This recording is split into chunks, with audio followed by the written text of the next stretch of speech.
नमस्कार दोस्तों, स्वागत है आपका उमंग अकेडमी ए टू जेड में। आज हम बात करने वाले हैं इस वीडियो में पर्यावरण अध्ययन के बारे में। पर्यावरण अध्ययन एवं शिक्षा शास्त्र में कुल जो 30 प्रश्न इस पार्ट में मिलेंगे आपको। जो चौथा पार्ट है, इसके पहले 3 पार्ट जो है इसमें अपलोड कर चुका हूं। तीनों के तीनों बहुत अच्छे रहे, आप लोगों को पसंद आ रहे हैं, इसलिए मैंने इसका चौथा पार्ट बनाया है। ठीक है, तो आपसे रिक्वेस्ट है कि वीडियो में अंत तक बने रहना है। वो आपके 30 प्रश्न में से आपके कितने सही होते हैं वो आप मुझे कमेंट बॉक्स में कमेंट करके जरूर बताइए। ये वीडियो जो स्पेशली है टेट एग्जाम के लिए, चाहे एमपी टेट हो, सी टेट हो, यूपी टेट, कोई सा भी टेट एग्जाम, केबीएस हो या एनबीएस हो या फिर पीआरटी और टीजीटी पीजीटी, हर एक के लिए है। मोस्टली प्राइमरी लेवल के ज्यादा इंपॉर्टेंट है, ठीक इसके लेवल से मैंने बनाया है। यदि इसमें कुछ जो टॉपिक हैं जो कि इसमें इंक्लूड किए जाते हैं पर्यावरण अध्ययन में, जो कि रेलवे है, पुलिस है, बैंक, शिक्षक भर्ती, इन सब में भी काम आते हैं, तो वो सब भी देख सकते हैं व्यक्ति जो पुलिस की तैयारी कर रहे हैं, क्योंकि उनके लिए भी कम से कम नहीं हो तो 15 क्वेश्चन तो उससे रिलेटेड होते ही होते हैं। ठीक है, तो यहाँ बगैर टाइम कुछ वेस्ट किए आपसे रिक्वेस्ट है वीडियो अंत तक बने रहे। वीडियो अच्छा लगता है तो लाइक जरूर कर दीजिए। यहाँ पर सबसे पहले देखते हैं, पहला प्रश्न देखते हैं। पहला प्रश्न क्या है, यकृत कोशिकाओं से किसका स्राव होता है। सबसे पहले आपको प्रश्न समझना होता है कि प्रश्न क्या कह रहा है, किसका स्राव होता है, मतलब यकृत की कोशिकाओं से निर्माण किस चीज का होता है, लाइपेज का, ट्रिप्सिन का, फिर पित्त का या फिर एमाइलेज का। तो जो यकृत की कोशिकाएं जो होती हैं उससे होता है पित्त का निर्माण होता है। काय का होता है, पित्त का निर्माण होता है। और पित्त का निर्माण होता तो यकृत में है, लेकिन वो रहता कहां पर है, पित्ताशय में स्टोरेज हो जाता है उसका। ठीक है, तो जी आप याद रखिए। नेक्स्ट क्वेश्चन है, दूसरा क्वेश्चन क्या है, पशुपालन का उद्देश्य। पशुपालन यदि करते हैं तो इसका उद्देश्य क्या है, पशु उत्पाद प्राप्त करना या फिर आय का अतिरिक्त स्रोत विकसित करना या फिर कृषि कार्य हेतु पशु उपलब्ध कराना या फिर ये सभी। तो जो पशुपालन का मुख्य उद्देश्य है, जो सभी के सभी जो क्या है उद्देश्य हैं पशुपालन के, तो डी ऑप्शन इसका सही हो जाएगा। क्वेश्चन नंबर तीसरा है, मानव शरीर की सबसे बड़ी हड्डी, सबसे बड़ी हड्डी कौन सी है, जी आपको याद रखना है। सबसे बड़ी हड्डी पूछा है, ठीक है। अब इसमें फीमर है ऑप्शन में, टिबिया है, रेडियस है, स्टेपिस है। तो इसमें सब इसका जो उत्तर है वो कौन सा है, ए ऑप्शन इसका सही हो जाएगा। फीमर जो है सबसे बड़ी हड्डी होती है, जो कि एक पैर की हड्डी है। टिबिया जो है एक पैर की हड्डी, जो कि घुटने के नीचे की हड्डी होती है। फिबुला भी जो होती है ये भी एक हड्डी होती है पैर की। रेडियस और अनला 2 हड्डी होती है, जो कि हाथ की बहुत ज्यादा पूछी जाती है। और सबसे ज्यादा पूछा जाता है स्टेपिस। स्टेपिस जो हड्डी होती है वो होती है कहां पर, कान में होती है। इसका सही उत्तर कौन सा है, ए इसका सही हो जाएगा। क्वेश्चन नंबर चौथा है, मानव शरीर में इंसुलिन की कमी से होने वाला रोग। देखो कमी के कारण होने वाला, यदि इंसुलिन कम हो जाता है तो कौन सा रोग हो जाता है, अतिरक्तचाप मतलब में हाई बीपी हो जाता है, मधुमेह हो जाता है जिसको शुगर बोलते हैं, रतौंधी ब्लाइंडनेस होता है, या फिर रिकेट्स हो जाता है। कौन सा रोग हो जाता है, तो कौन सा हो जाता है, मधुमेह। यदि किसी व्यक्ति के शरीर में इंसुलिन की मात्रा कम हो रही है या फिर कम बन रही है तो उससे कौन सा रोग हो जाएगा, मधुमेह हो जाएगा। अब इसमें आपको याद क्या रखना है कि एक और क्वेश्चन इससे बन सकता है कि इंसुलिन जो है मानव शरीर में कहां से उत्पन्न होता है। तो मानव शरीर में एक अंग होता है जिनको पैनक्रियास बोलते हैं, पैनक्रियास जिसको आप अग्नाशय बोलते हैं। तो वहां पे क्या होता है, इंसुलिन बनता है और उसी में इसका क्या है तो निर्माण होता है। तो इस प्रकार से प्रश्न पूछ सकते हैं आपसे कि इंसुलिन का निर्माण कहां पर होता है। तो इंसुलिन का जो निर्माण होता है वो कहां पर होता है, पैनक्रियास में होता है। जी आप याद रखिए। ठीक है, अब आगे बात कर लेते हैं इसमें और क्या पूछा जा सकता है इससे। नेक्स्ट क्वेश्चन है पांचवा क्वेश्चन। पांचवा क्वेश्चन जो है आपका, कांजीरंगा राष्ट्रीय उद्यान कहां पर है। कांजीरंगा राष्ट्रीय उद्यान बहुत ज्यादा फेमस है, एक सींग वाले गैंडे के लिए फेमस है। जी आपको बता देता हूं कहां पर है। पहला ऑप्शन आसाम, दूसरा उत्तर प्रदेश, तीसरा राजस्थान, चौथा गुजरात। तो कांजीरंगा राष्ट्रीय उद्यान जो है वो कहां पर है, असम में है। कान्हा किसली कहां पर है, कान्हा किसली का भी बहुत ज्यादा पूछा था, वो मध्य प्रदेश में है। ठीक है, ये याद रखिए। अब एक निम्न जो क्वेश्चन है, छठवां क्वेश्चन, निम्नलिखित में से कौन सा बच्चों का खेल है। ऐसा कौन सा खेल है जो कि बच्चों का खेल है, छुपन छुपाई, अंत्याक्षरी, पौधों की परी, ये सभी। तो ये सभी के सभी जो खेल है वो बच्चों के खेल है। और पहली से 5वीं तक की पुस्तक यदि आप देखेंगे पर्यावरण अध्ययन एनसीईआरटी की जो होती है, तो उसमें ये टॉपिक कहीं ना कहीं आपको मिल जाएंगे, किसी न किसी कक्षा मिल जाएंगे। नेक्स्ट क्वेश्चन है जो प्रश्न नंबर 7वां है, अपिको आंदोलन के प्रणेता है। अपिको आंदोलन जो है इसके प्रणेता कौन है, यानी इसकी शुरुआत किसने की थी। तो इसके लिए मैंने एक ट्रैक बनाई थी जब मैंने आंदोलन के बारे में बताया था। यदि आपने नहीं देखा तो इसका जो वीडियो है डिस्क्रिप्शन बॉक्स में प्लेलिस्ट मिल जाएगी पर्यावरण अध्ययन की, वहां पर जाकर के आप देख सकते हैं प्रमुख आंदोलन। ठीक है, तो उसमें मैंने एक ट्रिक बताई थी कि अपिको आपको याद नहीं होगा तो अपिका क्या इसका है, आपी को याद नहीं हुआ तो कैसे याद होगा। 2 आंदोलन होते हैं, एक तो चिपको आंदोलन है, तो होता है, एक अपिको आंदोलन। चिपको आंदोलन के प्रणेता है सुंदरलाल बहुगुणा। तो उसको मैंने आपको बताया था कि सुंदर जो व्यक्ति होता है उससे चिपकते हैं, जो व्यक्ति सुंदर होता है उससे क्या होते हैं, लोग चिपकते हैं। तो यहाँ पर आपको याद रखना क्या है, सुंदरलाल बहुगुणा चिपको के हो जाएंगे। अन्ना हजारे नहीं है इसका ऑप्शन, इनमें से कोई नहीं भी क्या है, पांडुरंग हेगड़े। पांडुरंग हेगड़े इसका क्या है, सही उत्तर हो जाएगा। नेक्स्ट क्वेश्चन है, वायु प्रदूषण को कम किया जा सकता है, क्या कारण है जो कि वायु प्रदूषण होता है किस चीज से कम किया जा सकता है? वृक्षों द्वारा, मछलियों द्वारा, जंतुओं द्वारा या फिर सूर्य के प्रकाश द्वारा? तो वायु प्रदूषण को कम किया जा सकता है वृक्षों के द्वारा, केवल और केवल वृक्षों के द्वारा। हाँ, काफी हद तक कर सकते हैं आप। जो वाहन होते हैं, गाड़ी वाहन चलते हैं, उनको कम उपयोग करके, पब्लिक वाहन का उपयोग करके। नेक्स्ट क्वेश्चन है, 9वां क्वेश्चन है, किसी पारिस्थितिक तंत्र में तत्वों का चक्रण कहलाता है? तत्वों का चक्रण क्या कहलाता है पारिस्थितिक तंत्र? जैव भू रसायन चक्र या फिर भूवैज्ञानिक चक्र या फिर रासायनिक चक्र या फिर इनमें से कोई नहीं? तो किसी भी पारिस्थितिक तंत्र में क्या होता है? जैव भू रासायनिक चक्र कहलाता है। जो भी पारिस्थितिक तंत्र का चक्र होता है उसको क्या बोलते हैं? जैव भू रासायनिक चक्र बोला जाता है। तो इसको आप देख लीजिए। नेक्स्ट क्वेश्चन है जो कि 10वां क्वेश्चन होगा इसका, किसी जो अमरवेल है, अमरवेल के बारे में पूछा गया। अमरवेल किस प्रकार की जड़ का उदाहरण है? परजीवी जड़ है या रेशेदार जड़ है, स्तंभ जड़ है या फिर अस्तंभ जड़ है? तो जो अमरवेल है वो एक प्रकार से परजीवी जड़ का उदाहरण है, क्योंकि जो अमरवेल का यदि आपने पौधा देखा किसी न किसी झाड़ी के ऊपर पूरा छाया रहता है, इसकी जड़ नहीं होती है, यानी परजीवी जड़ है। ये इसकी जड़ नहीं होती है, लेकिन फिर भी इसको परजीवी जड़ का उदाहरण कहा गया है। जैविक समुदाय में प्राथमिक उपभोक्ता है। जो जैविक समुदाय है उसमें प्राथमिक उपभोक्ता क्या है? प्राथमिक उपभोक्ता होता है, द्वितीयक उपभोक्ता होता है और उत्पादक होते हैं, तृतीयक उपभोक्ता भी होते हैं। तो प्राथमिक उपभोक्ता क्या है? शाकाहारी, मांसाहारी, सर्वहारी या फिर इनमें से कोई नहीं? तो जो प्राथमिक उपभोक्ता होता है वो होता है कौन? जो प्राथमिक उत्पादक को खाता है वो होता है प्राथमिक उपभोक्ता, जिसको अपन बोल सकते हैं शाकाहारी। क्या शाकाहारी जो होता है वही होता है प्राथमिक उपभोक्ता। नेक्स्ट है क्वेश्चन नंबर 12, ध्वनि की तीव्रता मापी जाती है। ध्वनि की तीव्रता मापने की इकाई पूछा गया, न्यूटन में, डेसिबल में, रिएक्टर पैमाने में या फिर बैरोमीटर में? तो जो ध्वनि की तीव्रता नापी जाती है वो क्या नापी जाती है? डेसिबल में नापी जाती है, याद रखिए, ठीक है।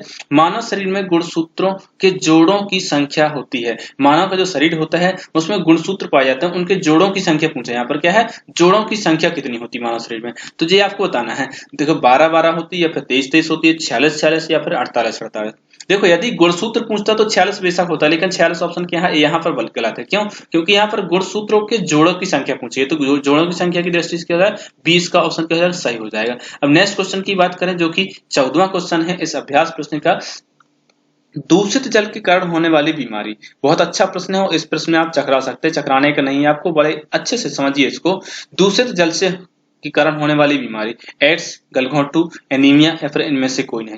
देखो एड्स की बात करूं तो HIV वायरस के कारण होता है, गलघोंटू होता है, ग्लैंड जो होती है आपके गले में उसके कारण होता है, फूल जाती है, और एनीमिया जो होता है रक्त की कमी के कारण तो होता है। एनीमिया जो होता है रक्त की कमी के कारण होता है, अल्प रक्तता बोलते हैं, तो इसके कारण होता है। तो इसका ऑप्शन डी सही हो जाएगा, इनमें से कोई नहीं, ठीक है। जो पीलिया होता है, टाइफाइड होता है, वो होता है कैसे?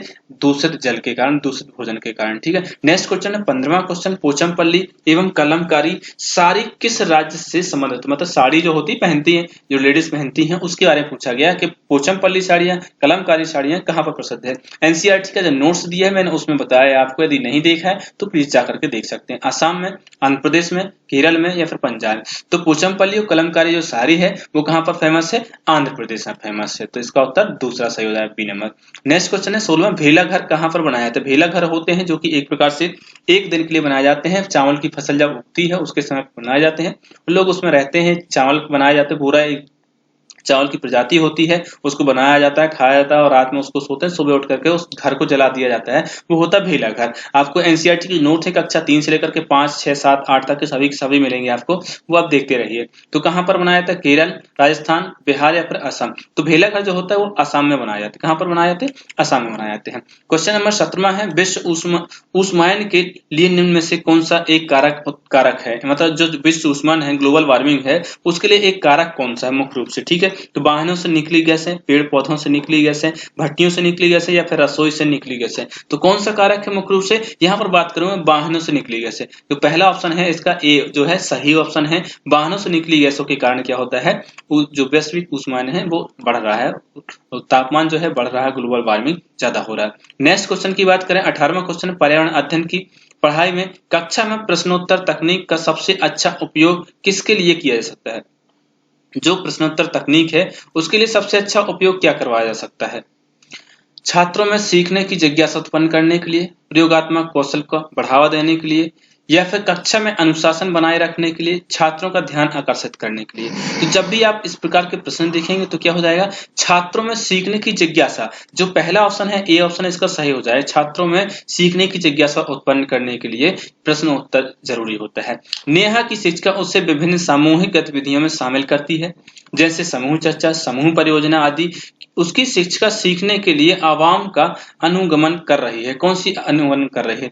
प्रतियोगिता आधारित शिक्षण, सामाजिक गतिविधि आधारित शिक्षण, या फिर मनोरंजन द्वारा सीखना, या फिर भाषा निर्देशित शिक्षण सीखना। तो क्या है इसका जो उत्तर है, आप लोग को लग रहा है दूसरा, लेकिन दूसरा ऑप्शन क्या है, गलत है इसका। इसका जो भाषा निर्देशित सीखना क्या है, जब आप समूह की बात करें, समूह चर्चा कर रहे हैं आप, जब हम गतिविधि के बारे में बात करें तो वहां पर हो जाएगा, क्या हो जाएगा, जे हो जाएगा। कौन सा? दूसरा हो जाएगा। लेकिन यहाँ पर क्या है, गतिविधि नहीं दिया है कहीं पर भी, यहाँ पर समूह चर्चा है दी है, समूह परियोजना दी है। तो ये ऑप्शन क्या है, डी इसका सही हो जाएगा इस प्रश्न की दृष्टि से, जो कि क्या है, सही है। भाषा निर्देशन से सीखना इसका कार्य करवा रही है, उसकी शिक्षा जो है इसका कार्य करवा रही है। अब आगे देख लेते हैं क्वेश्चन नंबर जो 20वां है। 20वां क्वेश्चन क्या कहता है, एक शिक्षिका ने कक्षा 4 के छात्रों को पढ़ाने के लिए पौधे अंतर्गत वस्तुओं का चयन करती है। क्या है, पौधों से संबंधित को चयन करती है। इसके बारे में दिया है, क्या प्रश्न कथन दिए हैं, में सीखने निम्न अवसर प्रदान किए। समूहों में पत्तियों का संग्रह करना, पत्तियों के आकार, स्वरूप व अन्य विशेषताओं पर चर्चा करना, अपना वास्तविक संग्रहण करना, जो अपना वास्तविक संग्रहण है उसको करना। इस प्रकार की गतिविधि हेतु शिक्षिका को किस बात के लिए सबसे अधिक प्रोत्साहन नहीं देना चाहिए, किस चीज के लिए सबसे अधिक प्रोत्साहन नहीं देना चाहिए, यदि एक शिक्षिका है तो नहीं देना चाहिए। विशेष ध्यान प्रश्न में क्या दिया है, नहीं देना चाहिए। क्या है, जितनी अधिक पत्नियों के बारे में संभव हो उतना उनके नाम याद करने में बच्चों की पहल करें, बच्चों के द्वारा कार्य का विस्तार करें, या फिर बच्चों का निरंतर गतिविधि में लगे रहना, बच्चों की परस्पर क्रिया अवलोकन और सहयोग करना। तो क्या नहीं देना चाहिए, वो है पहला ऑप्शन। इसका क्या है, पहला ऑप्शन जो है इसका सही है, कि जो बच्चे होते हैं उनको नाम याद नहीं करवाना है, ज्यादा से ज्यादा नाम याद करवाने की कोई जरूरत नहीं है, वो अपने आप सीख जाते हैं कि क्या सही होगा। ठीक है, नेक्स्ट क्वेश्चन की बात करें 21 जो इसका क्वेश्चन है, पर्यावरण शिक्षा में क्या है, पर्यावरण शिक्षण की बात चल रही है यहाँ पर। पर्यावरण शिक्षण में समस्या समाधान विधि का गुण होता है। यदि आप पर्यावरण शिक्षण की बात करें तो उसमें कौन सा गुण होता है, लक्ष्य केंद्रित होता है, या फिर सृजनात्मक विधि होती है, या फिर चयन विधि होती है, या फिर उपरोक्त सभी विधियां होती है। तो जो पर्यावरण शिक्षण होती है उसमें एक लक्ष्य भी होता है, सृजनात्मक भी होता है, बालक सृजन भी करते हैं, वो कुछ ना कुछ रचना भी करते हैं, तोड़ते फोड़ते रहते, बनाते जोड़ते रहते हैं। तो उपरोक्त सभी विधियां इसमें आ जाएंगी। नेक्स्ट क्वेश्चन है 22, वह लवण जो जल का अवशोषण करता है वह कहलाता है। ऐसा कौन सा लवण है जो कि जल का अवशोषण करता है, हाइग्रोस्कोपिक लवण, या फिर हाइड्रोपोनिक्स लवण, या फिर हाइड्रोफिलिक लवण, या फिर एनहाइड्रस लवण। तो कौन सा इसका सही ऑप्शन होगा, पहला हाइड्रोस्कोपिक लवण जो होता है जल का अवशोषण करता है। नेक्स्ट क्वेश्चन है 23, धातु में प्रस्तर किसे कहते हैं, धातु में प्रस्तर किसे कहते हैं। ऑप्शन है अयस्क, बॉक्साइट, वोफोर्ड, या फिर मेटालाइट। तो क्या है इसका सही उत्तर, क्या हो जाएगा, अयस्क। पहला ऑप्शन क्या है इसका सही हो जाएगा, धातु में प्रस्तर जो है अयस्क को कहा जाता है, जो कि इसका सही उत्तर है।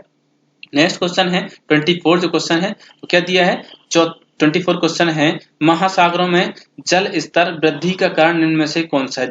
जो महासागर होते हैं उसमें जल का जो स्तर है वो बढ़ जाता है, क्या कारण हो सकता है, अत्यधिक वर्षा होना, अल्प वर्षा अधिक होना है, अम्ल वर्षा लिखा है, अम्ल वर्षा अधिक होना है, या फिर ध्रुवीय प्रदेशों में बर्फ का पिघलना, या फिर उपरोक्त सभी। तो दोस्तों जब आपसे इस प्रकार के प्रश्न पूछे जाते हैं तो महासागरों में जल स्तर की वृद्धि का कारण क्या है, जल स्तर की वृद्धि का कारण है ध्रुवीय प्रदेशों में बर्फ का पिघलना, बर्फ का पिघलना ही इसका मुख्य रूप से कारण है। तो सी ऑप्शन क्या हो जाएगा, इसका सही हो जाएगा।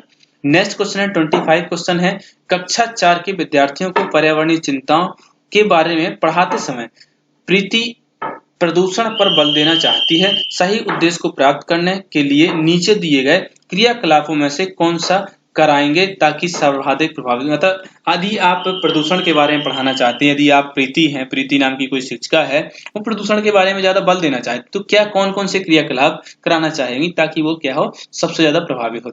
विद्यार्थी को शैक्षणिक भ्रमण पर ले जाकर किसी प्रदूषित नदी को दिखाना, या फिर विद्यार्थियों से विभिन्न प्रकार के प्रदूषणों से संबंधित सामूहिक परियोजना पर कार्य करने के लिए कहना, विद्यार्थियों से विभिन्न प्रकार के प्रदूषणों के चार्ट बनवाना, या फिर इनमें से कोई। देखो जो दूसरा ऑप्शन है वो आपको लग रहा होगा, लेकिन ये क्या है, गलत है।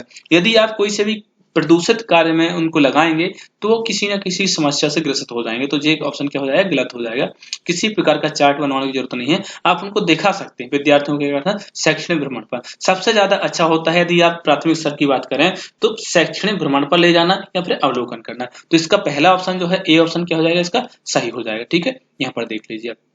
नेक्स्ट क्वेश्चन है 26 क्वेश्चन जो है, पौधों के विभिन्न भागों के शिक्षण हेतु सर्वाधिक उपयुक्त होगा। यदि आपको पौधों के विभिन्न भागों के बारे में जानकारी देना है छात्रों को तो सबसे अच्छा ऑप्शन क्या होगा, पाठ्य पुस्तक का प्रयोग करना, श्याम पट का प्रयोग करना, पौधों का अवलोकन करना या फिर पौधों के चित्र बनाना। इसका सही उत्तर दीजिए कमेंट बॉक्स में मुझे कि क्या हो सकता है इसका सही उत्तर। दोस्तों आपसे रिक्वेस्ट है, यदि वीडियो अच्छा लगता है तो लाइक जरूर करें, अपने दोस्तों को शेयर करें। यदि किसी प्रकार के सवाल है तो वो भी कमेंट बॉक्स में कमेंट कर सकते हैं। किस प्रकार के आपको प्रश्न चाहिए, किस प्रकार से आपको टॉपिक चाहिए, थ्योरी चाहिए, प्रैक्टिस टेस्ट चाहिए है या फिर अलग सब्जेक्ट कोई चाहिए है तो वो मैं लेकर के आऊंगा। और आपको एक जानकारी दे दूं, यदि आपको किसी प्रकार का कमेंट करना है वो कमेंट कर सकते हैं, लेकिन आपको देखना है कि जो डिस्क्रिप्शन बॉक्स है उसमें सभी की लिस्ट दे दी है, मैंने प्लेलिस्ट बना दी है हर एक subject wise subject, topic by topic, तो वहां से आप देख सकते हैं पूरे प्लेलिस्ट। ठीक है, इसका जो प्रश्न का उत्तर होना चाहिए, क्या होना चाहिए, पौधों का अवलोकन।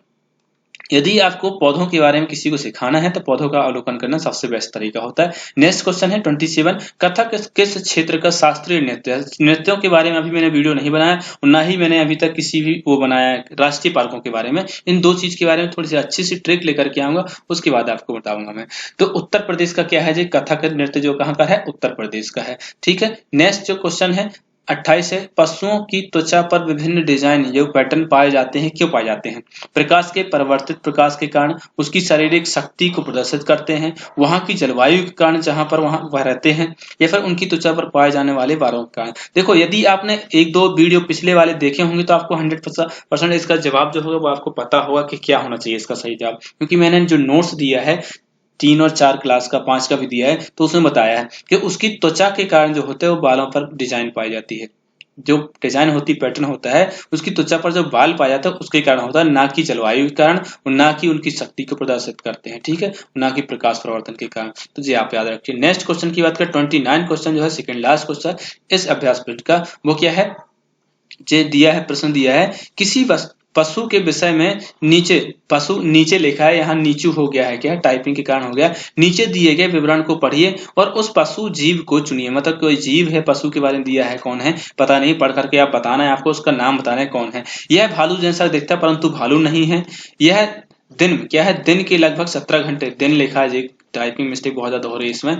तो 17 घंटे वृक्षों की शाखाओं से उल्टे लटक कर सोता है। कैसे उल्टे लटक कर सोता है, यह जिस वृक्ष पर रहता है उसी की पत्तियां खाता है। यह लगभग 40 वर्षों तक जीवित रहता है। तो यदि आपने इसके पहले जस्ट पहले वाला यदि वीडियो देखा होगा तो आई एम श्योर कि आपको पता होगा, कक्षा 5 का जो पहला पार्ट है वो देख लीजिए, उसमें आपको इसका आंसर मिल जाएगा। ठीक है, तो इसका आंसर आपको कमेंट बॉक्स से कमेंट करके बताना होगा मुझे। ठीक है, इसका उत्तर मैं नहीं बता रहा हूँ, 29 का जो है प्रश्न वो आपको होमवर्क के लिए दे रहा हूँ। ठीक है, तीसरा नेक्स्ट क्वेश्चन जो है 30 क्वेश्चन है, लास्ट क्वेश्चन है इस अभ्यास प्रश्न का, निम्नलिखित में से किस समूह के खाद्य पदार्थों में आयरन की मात्रा सर्वाधिक मात्रा में होती है। मतलब आयरन अधिक मात्रा में पाया जाता है, लौह तत्व वो अधिक होता है। ठीक है, यदि आपसे पूछा जाए, कोई डॉक्टर देता है किसी को एनीमिया हो गया है तो उसको क्या क्या खाना चाहिए, तो वो भी इसमें क्वेश्चन ऑप्शन की दृष्टि से सही हो सकता है क्वेश्चन।